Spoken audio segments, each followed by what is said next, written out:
Après plusieurs semaines de négociations menées par le ministre du Pétrole, Pascal Wany Ambouroué, les employés responsables de la société Morel et Prom sont finalement parvenus à un accord de conciliation, un accord qui vient donc mettre un terme à la grève dans cette structure. Stéphio Anne-Mesui, Gérard Magnagna. C'est la fin des perturbations enregistrées au sein de la société Morel & Prom. Cette signature de protocole d'accord entre toutes les parties prenantes, notamment les responsables et les employés de la dite entreprise, en présence des membres du gouvernement, témoigne de la volonté des concernés de relancer l'activité économique dans ce secteur d'activité.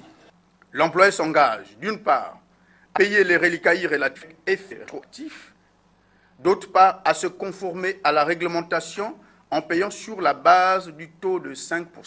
Positionné facilitateur ministère de tutelle, convaincu de ce que le dialogue reste l'un des moyens efficaces pour toute sortie de crise, a dit ne ménager aucun effort pour régler, si possible, tous les conflits dans le secteur pétrolier.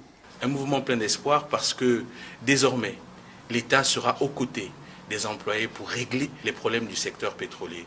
Et c'est toute cette démarche qui doit être la nôtre aujourd'hui.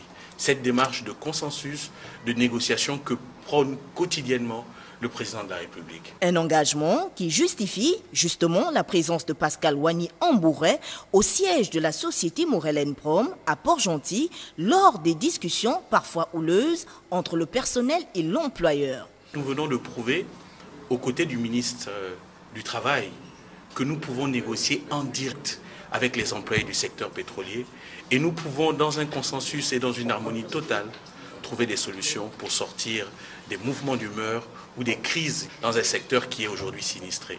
La grève de Morel & Prom, lancée le 15 février dernier, qui avait, entre autres revendications, le maintien à leur poste de travail des salariés ayant participé à la grève de l'ONEP d'octobre 2016, le paiement avec rétroactif des sommes dues aux travailleurs n'est plus qu'un mauvais souvenir.